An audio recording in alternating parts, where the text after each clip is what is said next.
going on, guys? Hottest here. My friend SoundMind, he calls me Harris. I don't think I ever told you like the proper way to pronounce my name is Hottest. Hottest. Yeah. That's why it's the HA dot. All right. Yes. Yeah. That's why I started. But growing up, like teachers and shit would just call me Harris. Yeah. So I was too shy to like correct them. Uh. And then they kept saying it, and I was like, let me just go by Harris. But SoundMind or Christian? Yeah. I met him when, you don't have to describe in detail, but like when I met you, I was kind of like lost, right? Could you see it? Can you tell me if you saw it? No. I didn't see it at the time. Nah, I wouldn't have been able to. Like, what was your first impression of me? I felt like you were, I felt like you were trying to become more talkative. Yeah. Yeah, like, that's what I kind of felt. Mm. But it felt like to me you were really focused at the time. Like, in terms of like making music or? Well, I had originally hit you up for videos. Video, yeah. So, I was focused, yeah. Yeah, so like going through your Instagram and like looking at the videos you did, like I was like, oh, he's the most fire videographer in Charlotte. Like, so I just felt like you were super focused. Like when I met you, you were, I mean, anything, I'm gonna send this to you before we upload it. Like anything I say, you can cut out, or we can cut out. Okay. Because it's not gonna be public till I send it to you. I met you. You were at your parents, or let's start from the beginning, like, because I always wanted to interview and like know more about your life. Like, how much time do you have, by the way? Oh. I got until 7:00. Yeah, we got time. Like usually, I think like these interviews will last like 2 hours, but then I interview people and they tell me their whole life within like 30, 40 minutes. Right. Because like some people also don't go into super detail, but you might be the type of guy that does, and I like that. Thanks. So you were born in New York, right? New York. Queens, or? Yeah, I'm pretty sure I was born in Queens. I might have been born in Long Island. I don't know. I have to ask my mom. Yeah. But I lived in Queens for like early childhood, and then when I was like 8 or 9, we moved to Long Island, and then I graduated school there. So like, what kind of kid were you? Like, you were like introverted or like? I started off like not introverted. Like when I was a kid, I was like the class clown, especially. Really? Yeah. I can't see that. Yeah, especially because when we had moved, like I wanted people to like me. Like I didn't know anybody, so it's like the easiest way was to make people laugh, you know. So well, you had moved from Queens to Long Island. Yeah. Okay. So like. At what age? Like 8 or 9. Okay. Yeah. So like in like third. So I was in 3rd grade when we moved, and like all elementary school, I was known as a class clown, and then that kind of carried over to middle school, kind of, but then high school, especially when I started doing music, is when I went like full on introvert. Like, well, you talk music is producing, right? Yeah. But like I don't know why, but I was becoming more and more introverted as I got older. Yeah. And like around 10th, 11th grade, I was a full introvert. Like I didn't talk to anybody. Like it was the thing to like stay after school and just hang out with your friends after. Yeah. And then like middle take school.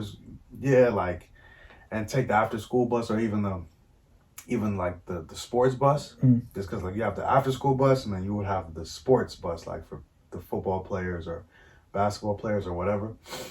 So like you could take those buses home and get home at like 5, 6 o'clock. So like that was that was a thing people would do. Like, oh yeah, let's just stay after school and chill. Let's go to the library across the street, and then we'll just all take the bus home. I used to do that in like 9th grade, but 10th, 11th grade, by yourself. by myself. Yeah, like. And then once you got to like the age where like everybody's going to college, like what were you doing? I got my first job. I already knew college wasn't for me. Yeah. Like, and my parents knew it. Like, I passed high school by the skin of my teeth. And I was like, I'm never doing this ever again. Like, the only reason I would go back to high school is for the breakfast. That's it. The breakfast was amazing, bro. We have bagels. New York breakfast? Or? I mean, it was high school breakfast, right? So, like, you could go get breakfast. You could get a bagel, or they would have these. It would be like ham and egg. Yeah. On like a roll and shit. And it's free. It was free for me. Okay. Yeah, because like my mom had like the benefits or whatever it was called. I'm not sure, but I could get one free breakfast and one free lunch every day. So every morning I would go to the cafeteria and get either an everything bagel or an egg bagel, and they would put mad butter on it. It was like a tub of butter, and they would pour the butter over it. Amazing. That's the only reason I would go back. But I knew college wasn't for me, so I'm like, nah. So I got my first job out of high school at Walmart. Worst job I've ever had to this day. Yeah. But but yeah, and all my friends were in college. And then 2015, I think the summer of 2015 we moved down here. Summer 2015 you moved to Charlotte. Okay. And you were how old? I think I was 19 or 20. Yeah. So what was your plan when you got here? Just like get a job and just live at home, or? Yeah, I mean, I didn't have a plan. Like like most 19-year-olds. Yeah, like I mean, like my dad said that because I didn't want to go. Obviously, like I felt like everything I had was in New York. Like all my friends, like all the connections I had made through music or whatever, like they were all there, and like I just hated the idea of starting over. And my dad said I could stay in New York, but I just have to have a plan, and I did not. So I was like, there's no way I'm gonna be able to survive here by myself right now. So I came with them, and absolutely hated it. Like I remember being outside with my dad one day. I don't remember what we were doing, but like, cars would drive by and they would wave at us. And then, like, I think by the second or third time I didn't wave, my dad was like, Chris, you gotta wave. Like, is that like a New York thing, or like you don't wave back? Yeah, people don't wave from work. Yeah. Like they'll wave like on your block. You know what I'm saying? Like if you know the people on your block, you can wave at them. Yo, it's little bro. Yeah, so it's like, my dad was like, you gotta wave at them, and I was like, why? And they were like, it's a Southern thing. You just gotta wave back. And I was like, it's so weird. And then the thing that really took me out was everything closes down here at 10 o'clock. And I would be freaking hungry at midnight, 1 a.m. Try to go to... Cookout's always open. Yeah, Cookout. So now I've found the spots down here that be open, like Cookout or Waffle House or... Yeah, Wendy's be open till like, 2? Yeah. But yeah. But I do miss like in 2017 when I lived in Queens, I was right down the street from Jamaica Ave. So I would go like it could be literally they were just open 24 hours. Like a deli or something? Yeah, it was a deli. Like it was called 85th Street Deli, right? And I would go there at any time of the day and just I would get a Hungry Man, which is sausage, bacon, egg, ham, cheese on a roll. Like on a hero. It was on a hero. And they would wrap it in foil and cut it in half. Incredible. I would get that every single day. Damn. Sometimes I would get like 2 or 3 and just like eat it, like put them in breakfast, the oven. lunch, dinner. Exactly. Yeah. So you come down here and like was producing like a thing you were, I know you said you got into engineering like around the time I met you, like it was 2019, 18. Yeah. So was that like, yo, I'm gonna do this and like I'm gonna excel in it? Like what was the mindset with that? Yeah. So when I got down here, I was just making beats, but I just had this idea in my head that I could make beats and I would get famous. There was no, I guess, because my whole life up until that point was like, I guess, planned out in a sense, like you wake up, you go to school, you come home, or you wake up, you go to work and you come home. Like music, there's nobody to tell you what to do and how to do it and how to succeed. So I just had this idea in my head like, oh, I guess if I just make beats, I'll just make it, but fast forward realizing that doesn't make any sense. So but I didn't have any plan. So I was just like making beats and stuff. And my sister was dating this guy like years ago who like knows everybody in Charlotte for whatever reason. So she told him that I make beats and he's like, oh, I got a guy who owns a studio. I'll bring him over there. So his name was Steve. He lived off of Sugar Creek. And so I would go over to his studio. He like literally it's like a house and there's a detached garage in the back. You would never know it's a studio. Yeah, it's always the garages. Yeah, you would never know. He had like the lounge area. As soon as you walk in, on the right is a bathroom. On the left is next to that is a bedroom. All in the garage. All in the garage. He called it the boom boom room. And it had all LED lights, like changing colors, and a literal bowl of condoms next to the bed. Yeah. And then next to that was the booth. Yeah. And then next to that was the control room, like where the engineer would be. And he had a stripper pole in the middle of the thing. And a giant TV with a PlayStation and a bar. Like all in this garage. And like that was like my first like consistent studio setting, that I would go to. I would go there. But like I said, I was just making beats, so it's like I would go over there and make beats, and that was cool, but I didn't know how to use like Pro Tools or anything that he had. Like he didn't know how to use it either. He was like, I just, bought all this stuff. I don't know how to use it, So he wanted me to do it. But I remember one day I was there making beats and J-Way Sosa walked in and I didn't know who he was, you know what I mean? But I think 90% of the people watching don't. Yeah? Oh, man. Because he's just like a local. Right, If you're in Charlotte and you're like within the scene, I feel like you'll know him. But right. Like 90% don't know who he is. Yeah. But I mean, like, I guess he's one of the, bigger ones in the street or whatever.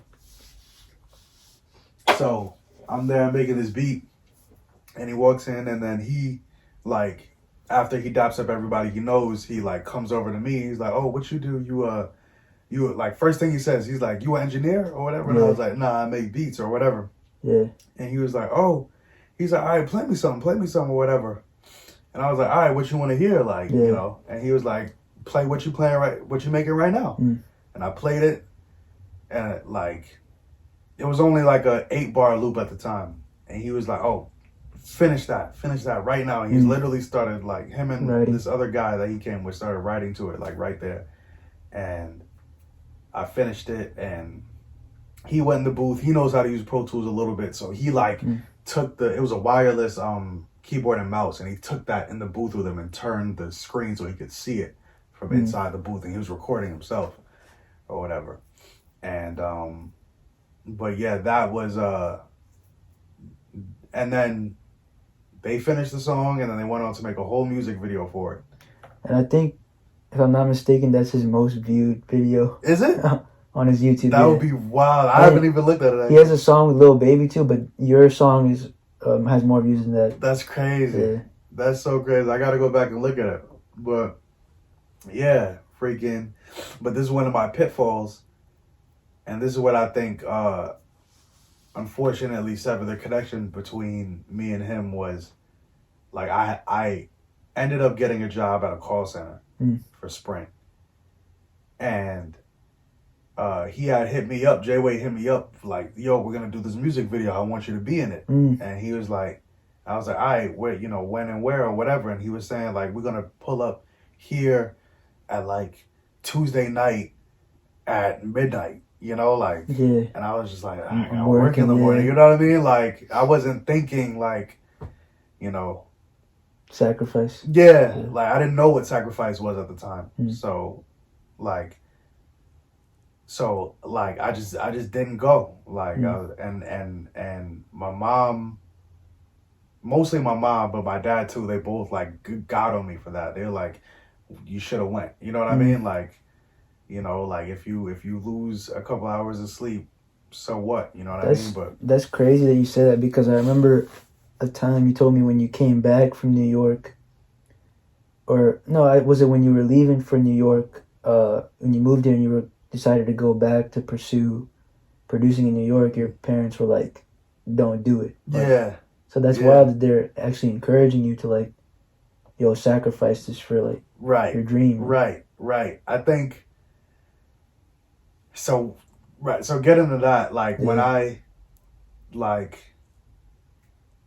I think when I didn't show up to the music video, I think that just like in J-Way's mind, it was just like, oh, this dude isn't serious, you know?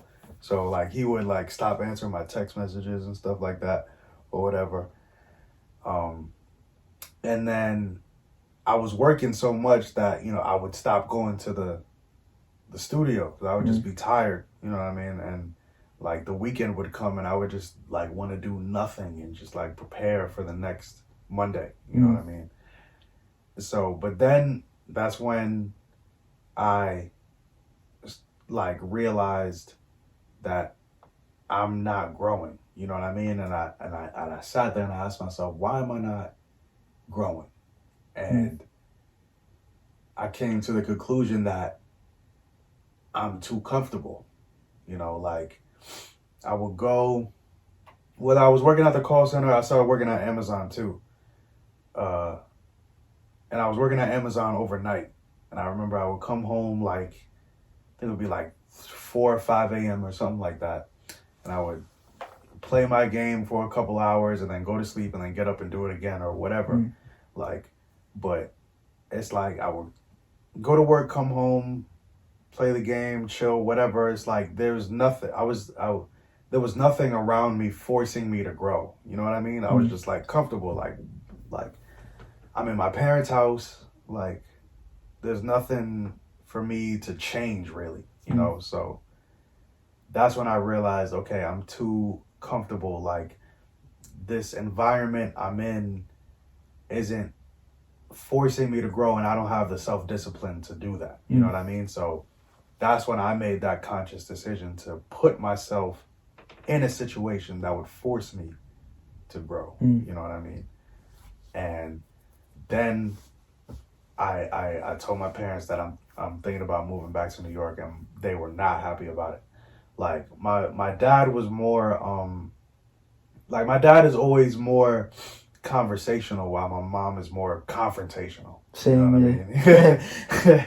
So like if I tell my dad about it, he's gonna sit down and have an actual conversation with me, like, okay, you want to do this, why do you want to do this, how are you gonna do this, like, do you think this is a good idea, you know, like, weigh out the pros and cons with me or whatever. Where my mom is like, no, that's a stupid idea, like, why would you do that, like, you could do the same things there, here, and you know, like, you know, stuff like that. And like my grandma was yelling at me, like my uncles, and it's like everybody close to you. Yeah, you know, like they were all kind of coming down on me, like about this decision that I felt like I had to make for myself. You know what I mean?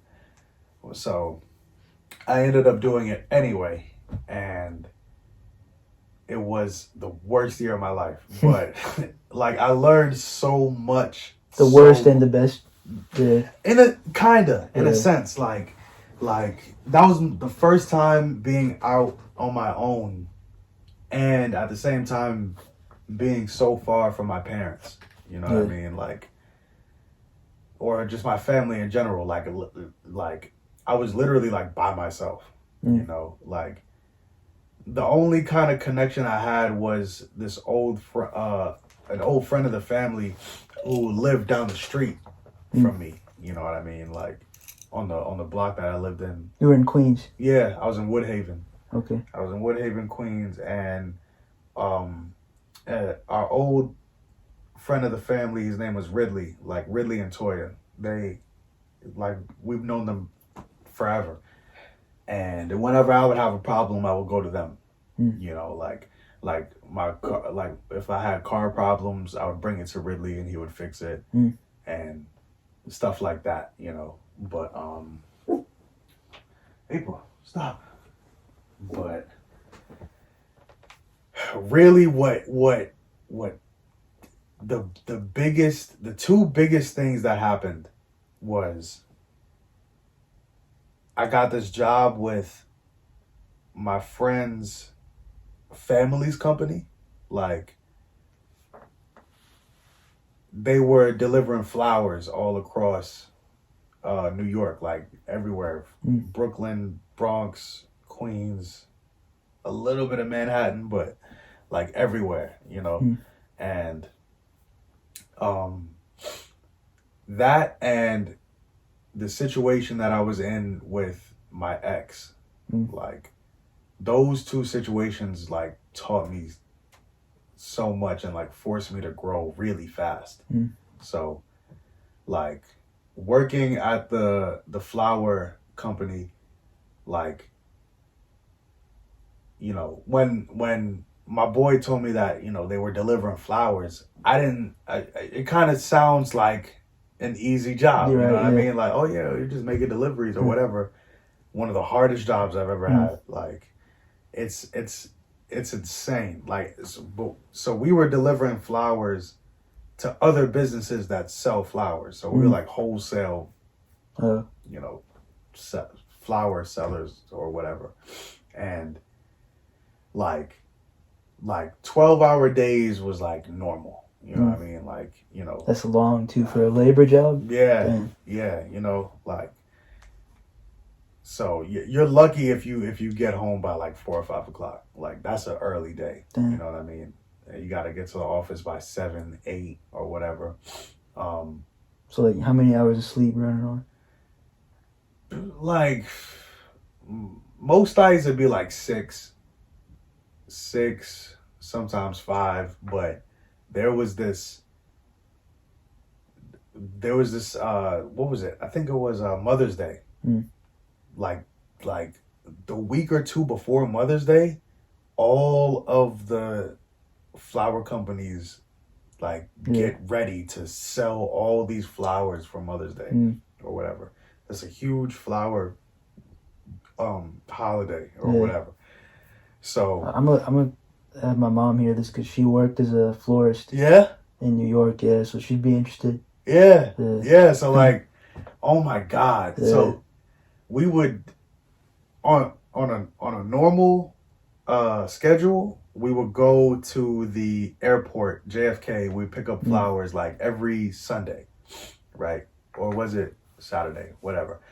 We would go pick up flowers, and it would be like this huge pallet, but it was metal. It would be like this huge metal sheet, and they would have to literally use a forklift to drag it across from like the back of the airport to the front, and then we park the truck and we put our pallets in the truck, and then we load the truck full of all these flowers or whatever, and then get ready for the next day. We would do that on a Saturday because Sundays are the busiest day for whatever reason. Or like people going to church or something. Maybe, I guess. I'm not sure. Yeah. But Sundays were always the busiest. But we would pick up our flowers on Saturday, and then we'd have that for like the week.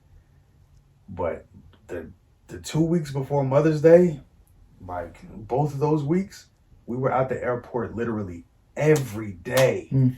And sometimes multiple times a day. And it was like that JFK traffic, bro. Yeah. Oh my God. Yeah. Like, especially the Van Wyck is always packed. The what? Always. The Van Wyck Expressway. Okay. It's the highway, like it's like a highway that it's like kind of in the ground. Like you got to go down to it's get a tunnel. Not even. Like it turns into a tunnel when it turns into like the Brooklyn Queens Expressway, but that thing is always packed, always.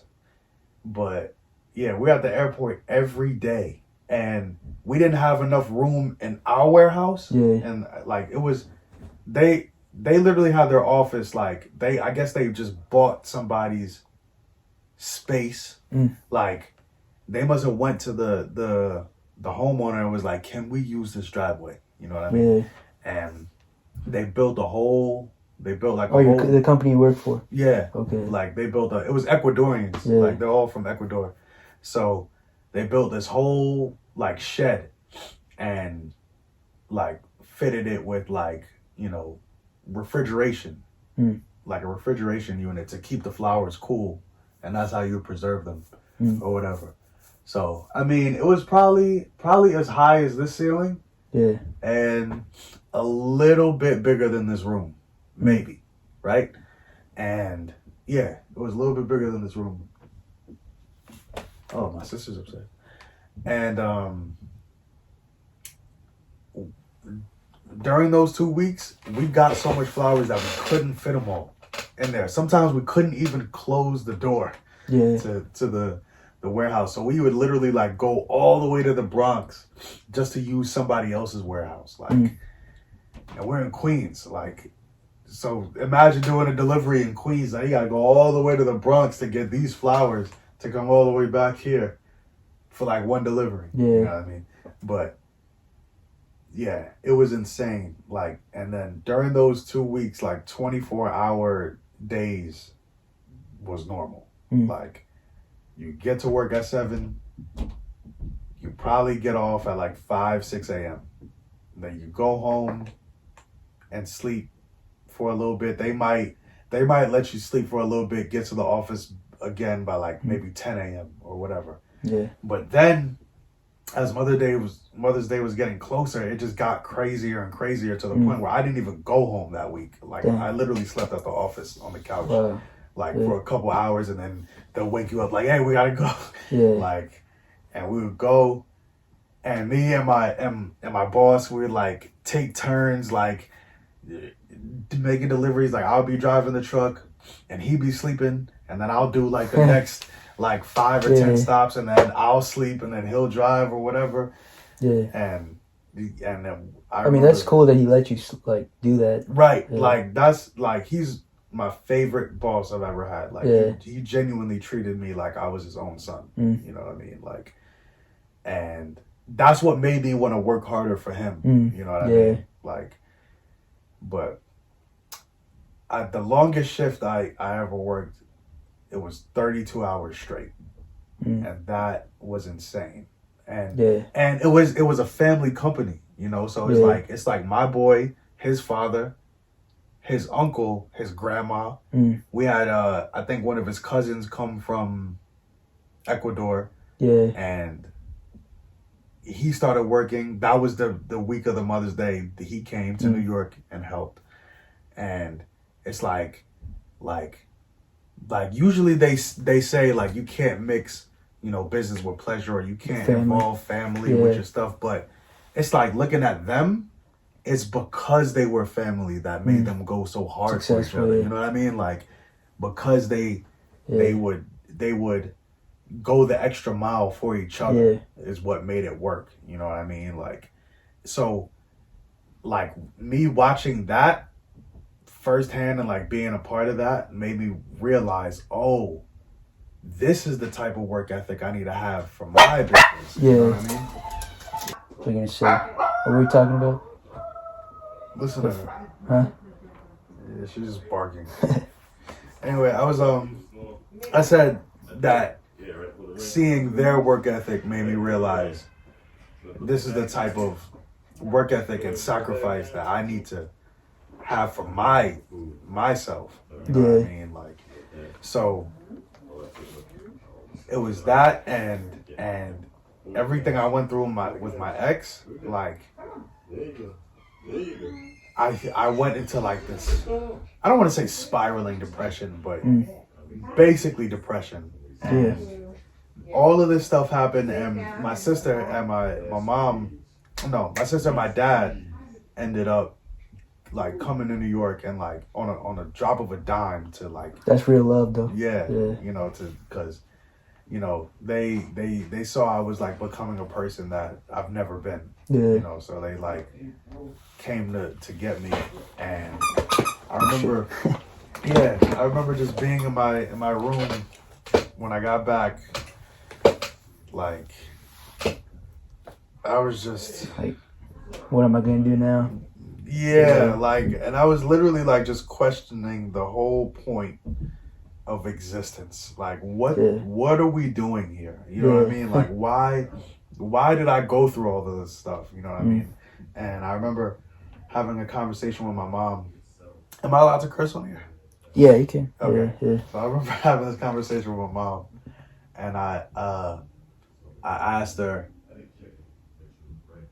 I was like, Mom, what really is the point of this life? Like, what are we, like, what's the point? You know what I mean? Like, and literally this word for word, she said, there is no point.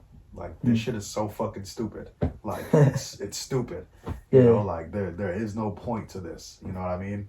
And like, when she said that made me realize, okay, you need to make your own purpose. You know what I mean? Like, nothing is just gonna kind of like, there's nothing that's just gonna pull you and be like, this is what you need to do. You know what I mean? Like, you have to go out and make your own purpose. Like, I want to be the best basketball player, or I want to be the best football player, or I want to make video games, or I want to whatever. You know what I mean? Like, you have to make that shit. You know what I mean? So that like, did that start the like inspiration for like, I like music and producing, like, let me just try to go as deep as I can into this? Yeah, so I mean, I became more studious, and I started like really, like, I used to watch a lot of interviews all the time, but I started like watching a lot of interviews like they were Netflix, and I was like, I would just watch them all the time, and there was this producer named SoundMind, who I watched his channel a lot, and he had this podcast. I would listen to his podcast like all day, and I would just make beats, and I was starting to try to get more in tune with like content, you know. So I started like I would post on Instagram here and there. I would post a beat with like my logo or whatever, but then I started like treating my Instagram as if it's like marketing tool. Yeah, you know what I mean? Like it started becoming more of a business, you know. So I would like post stuff here and there or whatever, and then I started working at Harris Teeter. Then I got my first job coming back. I started working at Harris Teeter, and the grocery store. Yeah, the grocery store in the deli. So my mom is the one who actually got me that job. How so? Huh? How'd you get you that job? Somebody posted on this app. There's an app called Nextdoor. Yeah. And it's like I don't even know what you call it. It's like a community app, I guess. Like whatever neighborhood you're in, like there's different communities that you can join, I guess.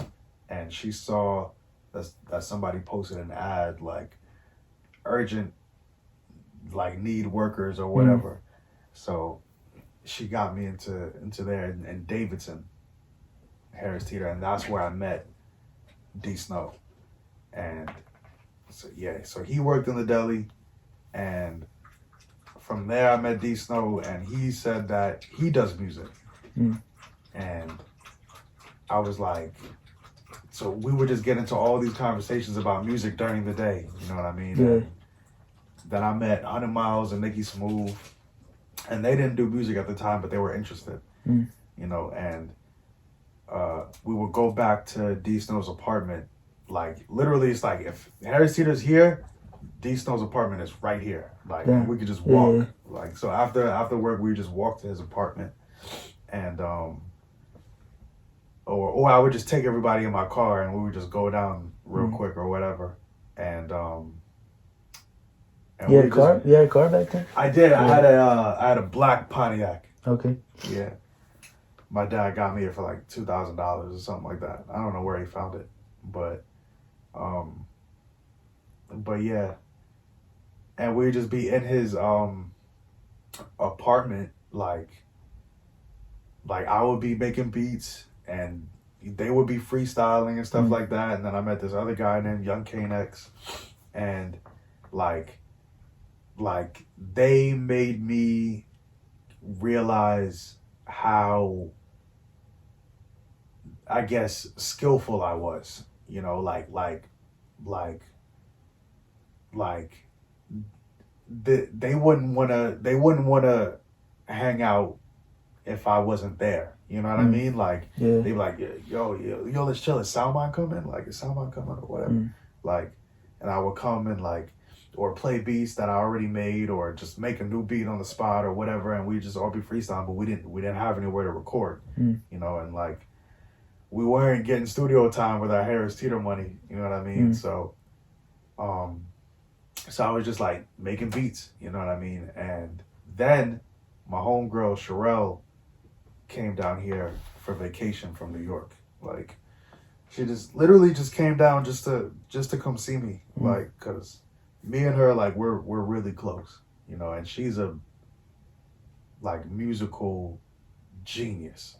Like, I can't even tell you how many different instruments she plays. Like, she plays the organ, the drums, the piano, I guess that goes in with organ. I think she plays the guitar a little bit too. And then she's a producer, engineer, like, singer. She could bust out the vocals when she wants to. You know what I mean? When she wants to. She's a songwriter. Like, she's a DJ, photographer, videographer. Like, she does everything. You know what I mean? Like, so she came down here, and like, she said that she would bring her laptop, and she was like, yo, like I'm trying to, you know, work when I come down there. You know what I mean? Like, so I was telling my boys, like, yo, Sherelle is coming down here. Y'all better have a song Get ready. You know what I mean? Like, have a song ready. You know what I mean? And Miles was the first one. Like, and he was Miles has this like just this like unrelenting energy. Like, nothing will stop him from recording, you know what I mean? So when she came down here, she brought her laptop and a microphone. I literally took one of my dad's mic stands from the garage, and we set up downstairs, and she recorded Miles for the first time, and that was like, you know, Miles's first time on the mic and first time, you know, hearing his vocals play back, and Sherelle is a like godly at engineering, so she made him sound like, you know, a mainstream artist, you know what I mean? And like then Kid Rap, yeah, I think D Snow ended up bringing Kid Rap. Did he? I don't remember how Kid Rap came around. He came around from somebody. Somebody knew him, and he came down here. From Jersey. From Jersey, but he was in Cornelius. Okay. And somebody knew him. I don't remember was how. It Tracy? Nah, like I met Kid Rap before I met Tracy. Yeah. Kid Rap is the one who introduced me to Tracy. Yeah. But yeah, Kid Rap knew somebody, and he came down from Cornelius to Concord, and D Snow and Hunter Miles and Nicky Smooth and Young Kane, and we were just all in my basement with Sherelle just recording and just you know, like just vibing. And then they made this song high on the vibe or high off the vibe or something like that, and like that was our favorite song for like a solid year. Like we would just sing that like all the time, and like it was like 2018. Yeah, it was like 2018. Yeah, and it was my mom that actually pushed me to go to D Snow's apartment. Like, cause I remember you told me this. Yeah, like, cause, like, you know, I met him. I don't really make friends with coworkers like outside of work. Like, I don't know why, but I was that type to be like, I see you at work, I don't want to see you outside of work. You know what I mean? But I told him, like, cause he would invite me to his apartment, like, yo, like come through or whatever. And I told my mom about it one day. I was like, yeah, he wants to like me to come over his apartment and make music and stuff. And she was like, you need to go. She was like, you need to go. Like, you're gonna go tonight. You know what I mean? Like, you're gonna go. I really didn't want to, but she made me. And then everything just like spiraled after that, you know what I mean? And so after Sherelle like recorded everybody and she left, that's when I was like, all right, I need to do something more than just make beats. You know what I mean? Like I need to get serious with this engineering stuff, you know what I mean? So I literally asked Sherelle, like, what I need to start engineering, and she sent me like a whole list of stuff from Amazon, and I got all of it like the next week, and I just started like recording from there, like Miles, D Snow, Nicky Smooth, Kid Rap, just learning as you went on. And then Zarius, if you remember Zarius, like he. Miles knew him. Nick and Miles knew him from Great Wolf. They worked at Great Wolf, and Miles was like, yo, I got this boy. He's an artist too, and he be recording and stuff. Like, bring him through or whatever. So he would come through and he would teach me like how to use FL to record, because that's what he used or whatever. And then like I was so like determined, like. It got to the point where I started teaching him stuff. You know what I mean? Like, cause he would see me do something. He was like, how you do that? And I was like, oh, you do this and this and this. He's like, I never knew that. You know what I mean? Like, you think it was cause you were spending so much time like doing it? Yeah. And then I learned like about manifestation and like the power of the universe and stuff like that. Like, I genuinely didn't used to believe and that stuff, like, not that I would like shun it or anything. Like, people would talk about it, but it would never, like, it would just go over my head. You know what I mean? Like, I don't really understand what you're talking about. You know what I mean? But then, like I was so determined. Like, literally every day I would wake up, like, I would say, I'm gonna be the best engineer. You know, like I want to be the best at this. You know what I mean? And like. Slowly, like, my brain started to shift, you know, like I could sit and play video games all day But then, like, all of a sudden, like, after maybe an hour or two, I would find myself getting bored. You know what I mean? Like, and I would just be like, all right, let me do something else. You know, it's just like, it's crazy when you, like, decide you're gonna do something, your brain, like, shifts. You become obsessed with that thing. Yeah, you know, like if you keep telling yourself that every day and you put that energy out into the universe, like, it really comes back. Like, and it's honestly crazy. So, like I would literally, I was learning so fast, and I mean, a lot of it came from like producing for so long that it's like you just kind of apply what you know about producing to vocals, you know, and then from there you just build off of that.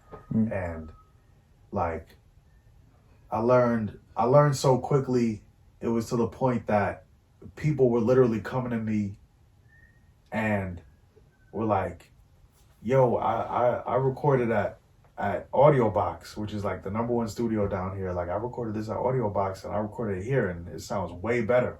And that, like, stuff like that would blow me away. Like, you're telling me I mixed this better than professional studio. Yeah, you know, in my basement, you know what I mean? Like, by myself, you know. Like, I remember one time I was working, like, and, you know, it was Two Ways, right? Two Ways. It was the whole Two Ways crew in here. Like all of them were in here for whatever reason. I don't even know why, but it was all of them. And then this dude like was sitting behind me or whatever. And I didn't really know who he was or whatever. But I was just mixing or whatever.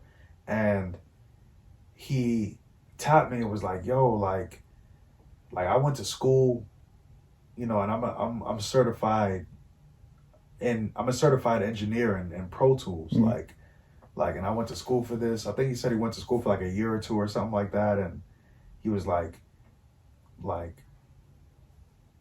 I can't get my sound to sound like as full as this. Like, how do you do that? And I was just like, this guy who went to school is asking me, how did I get my sound to sound like this? You know what I mean? On my budget ass, like $60 mic, you know what I mean? FL Studio, you know, like, you know, it's truly not what you got, it's what you got in you. You know what I mean? Like, so, like, engineering just like quickly became like the money maker for me. You know what I mean? So I was like, I kind of put producing to the side for now, and I'm just focusing on building engineering. Like, you know, like, so like next year, me and Capo are gonna get a house and we're gonna like go crazy with build the studio. Like, and then we're gonna build a crazy. That's what I saw. Is this Capo's shoes? Yeah, the blue ones. Yeah. So I'm thinking like, cause Capo is like when I met him, it seemed like he wanted to be an artist. This is all he wants to do. He was serious about it. So like, is he now like? Does he come here a lot? And he's like, do you see something in him where he's like, this guy can go some? Because he has the talent of rapping, but it's not just that you need to be successful. It's like the determination, consistency, sacrifice. Yeah. So the thing about Capo is, like, I think a lot of it comes from his military background. Like, I remember we were having a conversation about something, and he said something that, like, he was like, oh yeah, you didn't see when this person did that or whatever. And I was like, no, I would have never noticed that. Like, and then he would like do things like that. Like, he would always pay attention to these like really small things. And I remember telling him, like, and you pay really close attention to detail. And he was like, yeah, I had to do that because the military. Like, the military makes you pay attention to really small details and stuff. And then I think that the military like instilled a lot of discipline in him. And like I said, it made him pay attention to details. And then on top of that, like, Capo is like, he's like an open-minded kind of person. You know what I mean? Like he's willing to have a conversation about anything. Yeah. You know what I mean? So it's like we would get into these conversations or whatever, and like me and him have like the same humor. So like we'll be joking about stuff, and I remember joking about like it was like a running joke that I wouldn't finish mixes. You know what I mean? Like, and I still don't. But, it was like a running joke. So I was like, I'm gonna make you finish this mix or whatever. Like, and we'd be joking back and forth, and I'll be like, nah, you gonna be my engineer, and stuff like that. And I remember, who was it? Was it Slumo? I can't remember the first person he recorded. I think it was Slumo. Okay. And like Slumo was getting ready to go into the booth, and I was like over here doing something.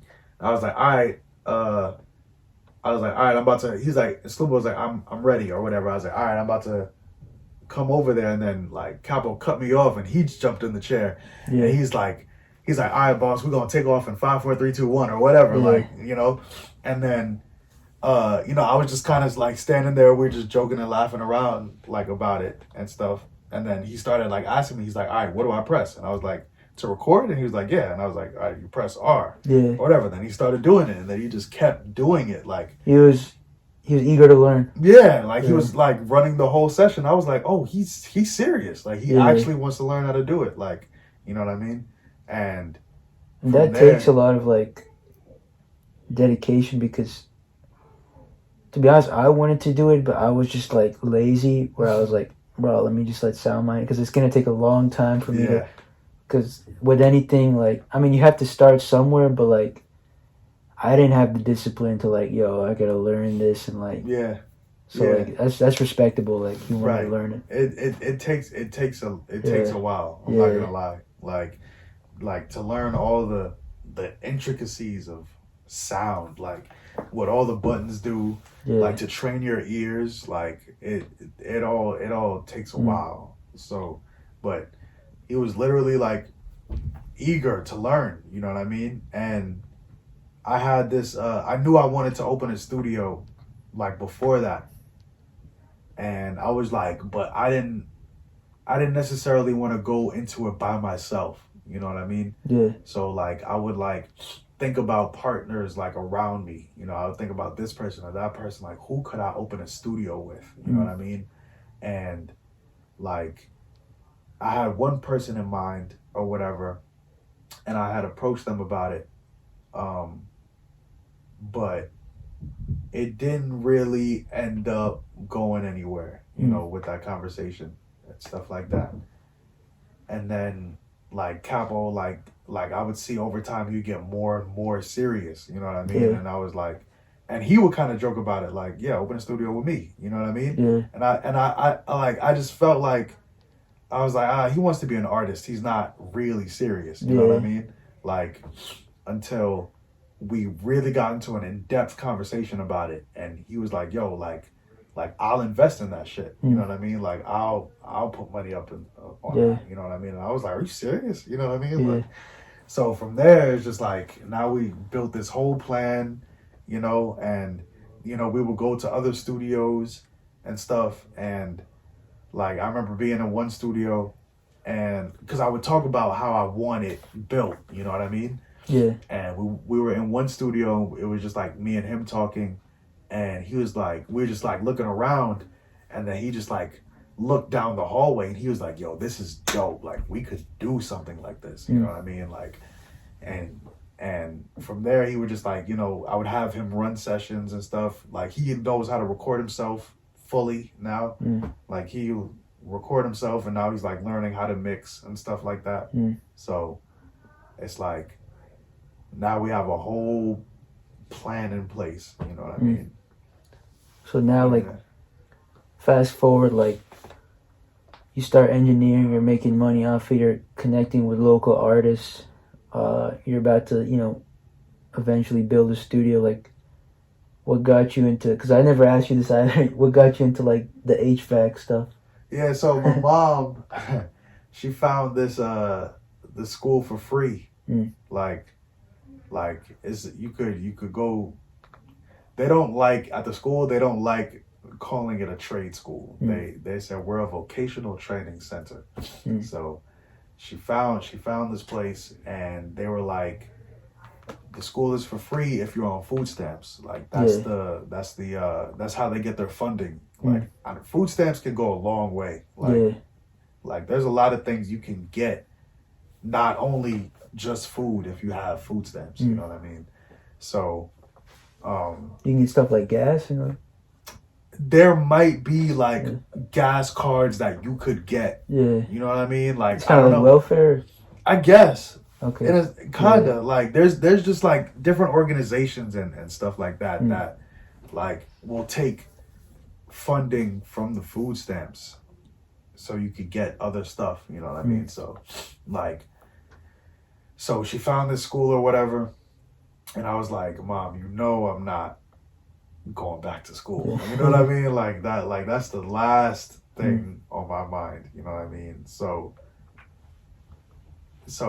but she was like, at least just come see it. You know what I mean? So me and her went up to the school or whatever, and we met like the front office and the HVAC teacher or whatever. And like basically the thing that they were trying to drill into my head was, if you add this to your skill set, if you learn a trade, you can have a job anywhere you go. Anytime. At any time you have a job. Like it's job security. You know what I mean? Like, so like even still, like I was just like, I don't know anything about this. You know what I mean? Like I'm not like I don't, and I'm definitely not trying to sit in school and learn about this. You know what I mean? Like something I have no interest or background in. Like I've never been handy. You know what I mean? Like I've always been like a tech person. You know what I mean? More or less. So like my mom would not stop bugging me about it. Like she wouldn't. And eventually we were planning a trip to Carowinds, and I was like, as a joke, I was like, all right, if you ride all the roller coasters with me at Carowinds, I'll go to the school. Wow. You know what I mean? Like, cause I knew she wouldn't do it. Yeah. But then she was like, okay. You know what I mean? And then we went, and she really rode every single roller coaster with me. And I was like, I can't believe you did that. And I was like, okay, I have to go now. You know what I mean? Like, I have to. So I went, and man, just from the first day, like the first day you get there, they already start slamming you with information. Like, and I was just like, yeah, this is, and then literally from the first day, I think we had like, I want to say, I think we had like 20 people in our class. The next day, that shit dropped down to literally 12. Damn. Like, you know, like, and then as time went on, more and more people were leaving. You know what I mean? Like, cause it's hard. You know what I mean? And so HVAC is what? It's like heating, cooling, or heating, ventilation, and air conditioning. Okay. And refrigeration. So installing all that. Yeah, installing, maintenance, like duct work, like for like it's a lot of different things that go into it, man. And it's like we learned about all this stuff in school, and it wasn't until I got out into the field that I was just like, all right, this is way more. What do you mean you learned in school? Like we would have hands-on training, right? So we would have. Oh, in the HVAC school. I thought you meant like school. Oh, no. Like in the HVAC school. Yeah. Like, you know, we would have a day, he would go over whatever chapter, and then like usually the second half of the day, the school was only like 3 hours a day from like 9 a.m. to like 11 or 12 or something like that. And like for an hour he'll go on like explaining something, and then we'll do like hands-on training after that. But it's like really you really, because the class was only like 3 months, we were like speeding through everything. You know what I mean? So every day information gets like shoved down your throat. You know what I'm saying? So like so it was just like hard for me to grasp it, just because like everything was coming so fast. Like I knew like a lot of terms and stuff like that, but like nothing was really like sticking. Like I didn't understand why I knew these terms. You know what I mean? So it like I ended up like skipping a lot of days. Like I would wake up and be like, I'm not going to that shit. You know what I mean? And I was really gonna quit at one point. Like I was like, I'm not doing this or whatever. And then like my mom called me one morning like pissed off, and she was like just going in on me, you know what I mean? And I'll call her back. Yeah, you gotta I only got one more question then. Oh, okay, nah. I'm gonna call her back. We'll call her back in a bit. But yeah, I was really gonna quit.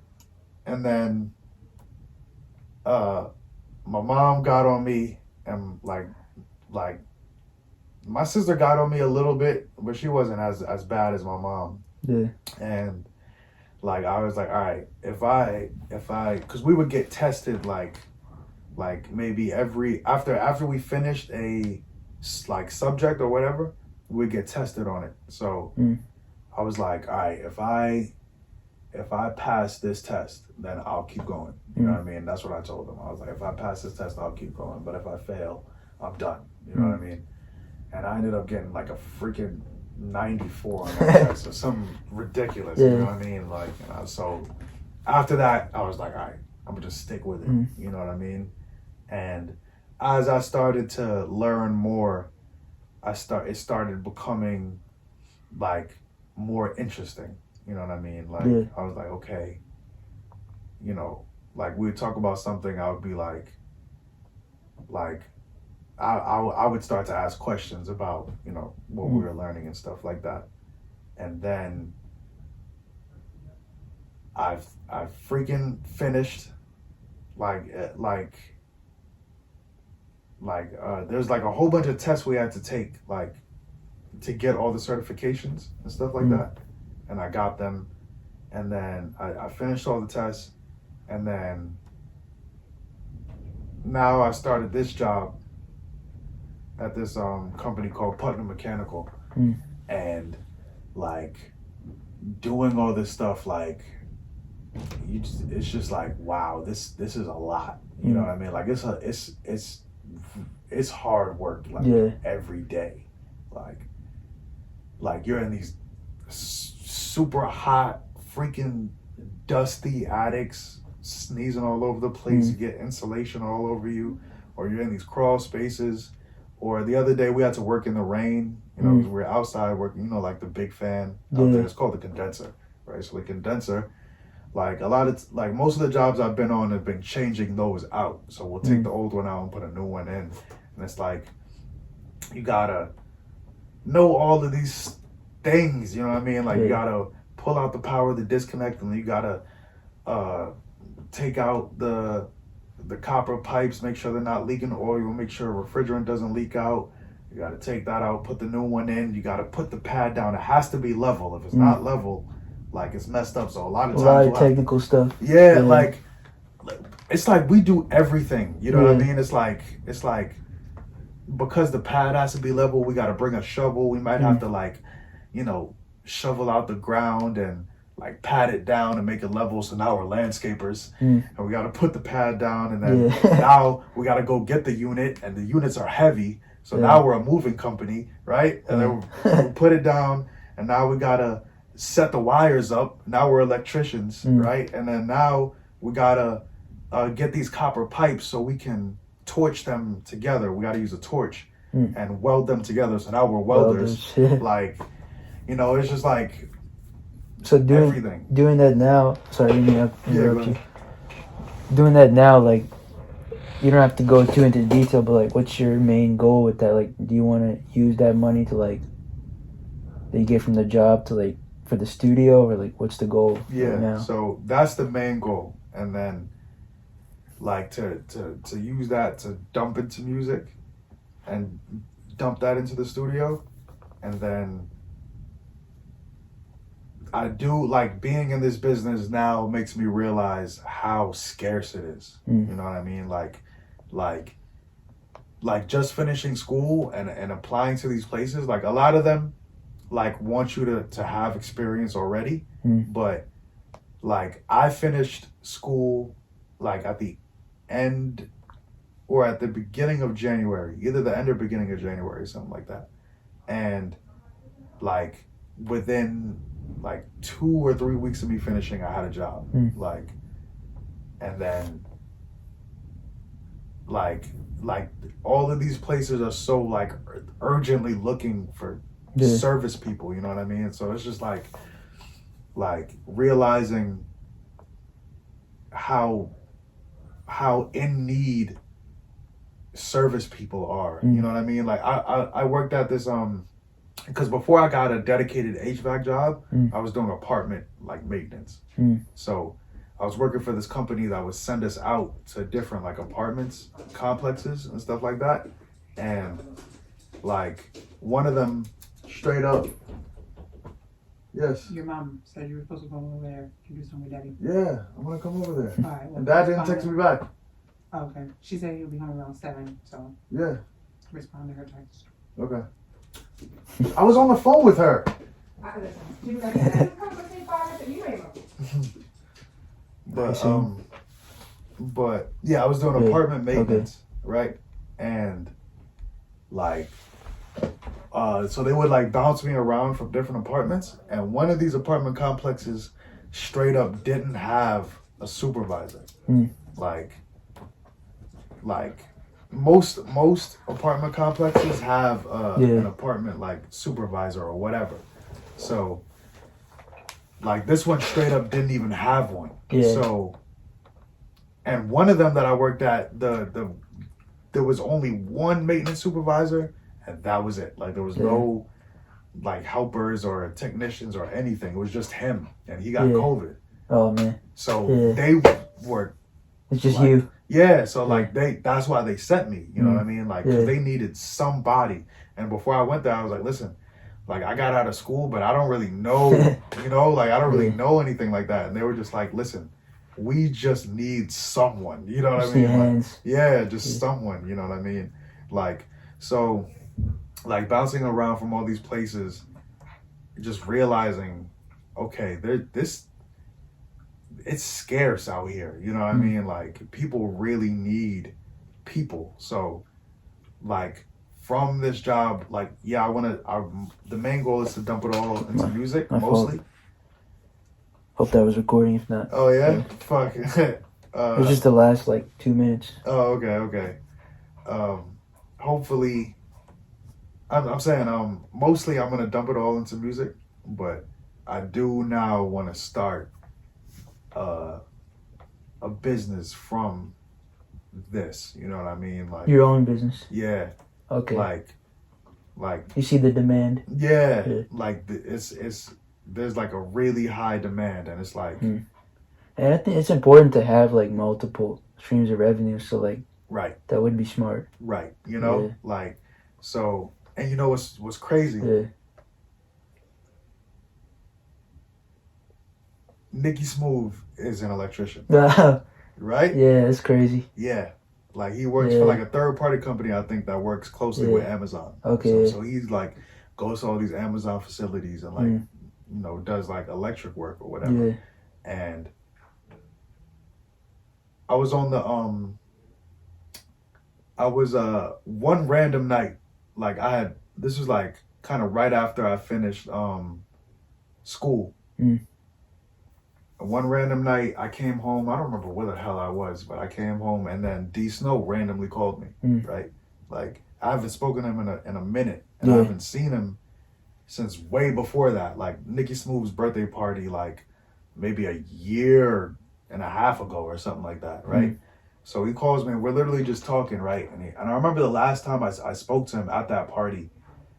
You know, he had a baby on the way. He had a car. And he was and he had an apartment in like Mooresville or something like that. And I asked him what he did at the time, and he just said something like oh yeah, I'm like a technician or something like that. You know what I mean? Like, but I didn't go into detail about it at the time. So now fast forward all this time later, I'm on the phone with him. I was like, oh, yo, so what'd you say you do again? He's like, oh, I do HVAC. And I was like, no way. You know what I mean? Like, and I was like, bro, I just finished HVAC school. And he was like, yeah, he thought I was joking. You know what I mean? He was like, yeah, whatever.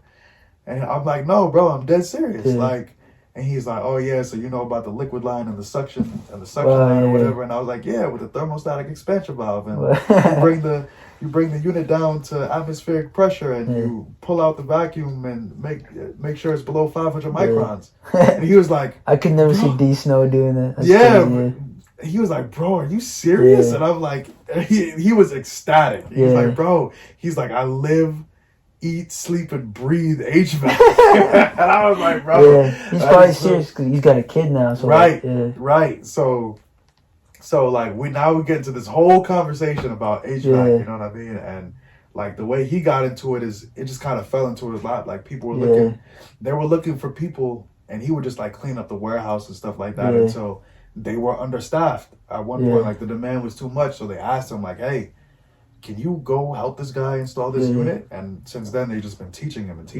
Yo, if you need a job, HVAC. HVAC is just like, it's always in demand. So, last two questions I had. You know what time it is? It is 6:30. 6:30, all right.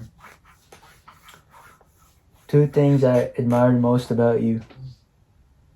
One was the importance you gave your family. That's dope. Because I saw, like, even now, like, you're going to spend time with your family, like, you're with your sister and your cousin. Like, whenever it was time to chill with family, you, like, made it a priority and you told everybody, like, nah, I can't chill, like, I can't record. Yeah. And I admired that. It's like, is this just always how you've been, like, growing up, like, family first, like your mom or dad put that in you, like I think it was my grandma that like really made sure our family is a unit, you know what I mean? Like, so like because my grandma had 5 kids, my mom and 4 of my uncles, and you know, like being with them in Jamaica and like struggling and taking them from there and moving them to New York, like she just made sure that we all stay together, you know what I mean? Like, and you seen like with white families and stuff, like I've seen, like, I don't know if it's like, from what I've seen, you guys treat your elders really well. Like your grandma lives with you, right? Or she was staying with you for a while, and I think she lives with your uncle, right? And with white families, you see like, oh, they send their old parents to nursing homes, and it's like, bro, why? Like they took care of you. You're supposed to be taking care of them. Like, exactly. I never understood that. Yeah. I don't know what that's about, but So exactly, you know. So like, I think because of my grandma, that passed down to us. Where like, I remember like talking to my friend one day, like, oh, yo, what you doing for the summer? And I'm like, oh, I'm going on vacation with my family. And he's like, oh, like who? And I'm like, my family, you know, like, he's like, your whole family? And I'm like, yeah. Like, and he's like, bro, I've never done that. Like, and I was like, white? Huh? He's white? No, he was black, actually. Oh, wow. You know, like, and it's just like, he told me, like, when he goes on vacation with his family, like, it's not awkward, but it's not something they do. You know what I mean? Like, so it's just like they kind of just be in their room or whatever, and like they might go eat together. But like when me and my family like go on vacation, like we are doing everything like together. You know what I mean? Like we're going on a tour of this place, or we went to Hawaii. We freaking climbed a volcano, like, you know, like stuff like that. You know what I'm saying? Like, and I noticed that in a lot of other people's families that they don't like family is not like priority. Like a priority.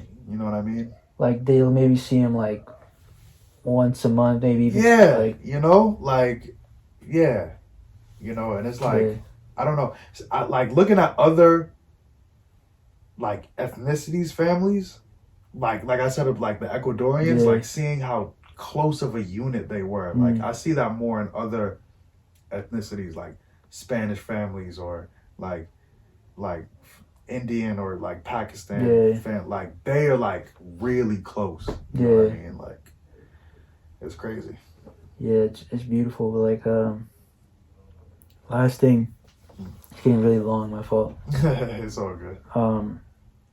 And the second last thing I admired most about you was you're in the music scene, like you're around all these artists.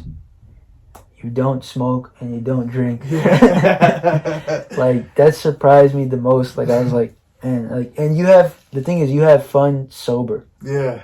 Which not a lot of people can do, especially in the music scene. So like, you've never been tempted to like, yo, I'm gonna just like smoke a little bit or drink, like. Never. Like, why is that? Like,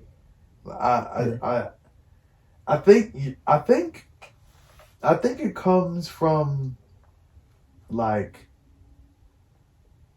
it comes from a few different things, but I know one of the things is like me and my friends, like they would never have to get high or drunk to have a good time. You know what I mean? Like we could literally be in my boy's basement or whatever and like making beats and freaking jumping off the walls and doing cartwheels and you know what I mean? Like, or me and my other boy, like we literally made up this game in high school. We're literal high schoolers and we made this game called Roof Ball, right? So in my boy's backyard, he had a roof, like, and like the way the ball would come off the roof, like it would hit the gutter and then like pop off, right? So like literally we made this game, like we'd hit the ball on the roof and it would just come off and we just like keep it going, like smack it all across the roof and stuff like that, like just being stupid, you know what I mean? Like, and we never, like none of my friends ever had to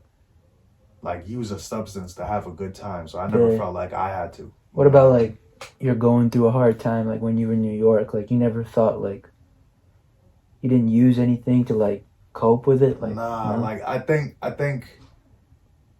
the bet, like in every situation, like 99% of the time, any like hard situation I'm in, I always, most of the time I approach it in a very calm way.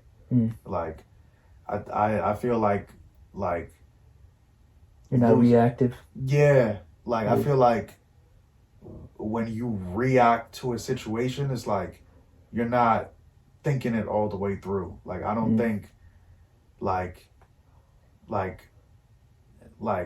you gotta if you're going through something, like thinking about it and getting through it is way better than like you may use a substance or something like that and now that problem is not there for a little while, but it's gonna come back eventually. You know what I mean? Like it's like escaping like a temporary band-aid, like you know, and it's like it'll only just get worse the more you don't face that problem. You know what I mean? So like I always just found it better to like face the problem kind of head on, calmly. You think it through, you know what I mean? Like and you get through that situation. No, that's admirable, bro, because not a lot of people have that. But thanks for your time, bro. I know you're busy. I gotta go, right? But I'm gonna put SoundMind's information in the bio. Go support him. Yeah, come to the studio. Come to this if you're in Charlotte, NC. You're an artist or whatever. You need recording. Hit him up. If you're anywhere. You need HVAC services. Can you like? I'm learning. Can you be like independent HVAC? Or, yeah. So like this dude actually that started working for the company. His name was Jesse. We kind of started at the same time. He came from Pittsburgh. And he told me that like he would work for a company and then on the weekends he would do his own thing. Like install stuff. And he said that like every weekend he was bringing home like at least like $1,000 to $2,000 by himself. A weekend. Yeah. So imagine $1,000 to $2,000 a week Yeah. Damn. by yourself, not even Yeah.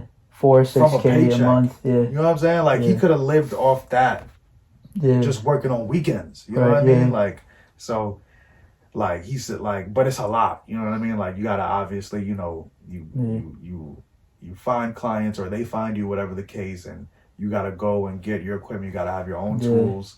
You know what I mean? Probably might not even just be you. You could have somebody else come. You could split the pay. You know what I mean? Like, but Yeah. like doing these jobs, it like let's say we're doing a change out, right? Yeah. Which is you take the unit from outside and you take the unit in the attic and you're replacing them. Like that usually will only require 2 people. You know what I mean? Like And anybody at any age can do this job. yeah. Like anybody that's physically able to. Yep. So like Right. literally there's a guy that started working at the company when he was 14 or 15, he told me. Like and there's guys now working there that's almost pushing 50. You know what I mean? It's just like, bro, if I'm in trouble, I'm yeah, HVAC. bro. Yeah. If you've ever, my school, I was just up there. I literally went to the school just now, and they said that if you've ever had any run-ins with the law, like or police or whatever, you could go to the school for free. Like felons are good. Like felons are good. Like, but little as a speeding ticket, or like literally the director told me today. She was like, if you were 14 and you ran away from home when the police brought you home, that's enough to get you into school for free. Right? So that's the type of funding they got right now. You know. Yeah, land of opportunity. Yeah. So if you got a speeding ticket, shit. Yeah. You can hit that shit right now. Oh man, oh yeah. Yeah.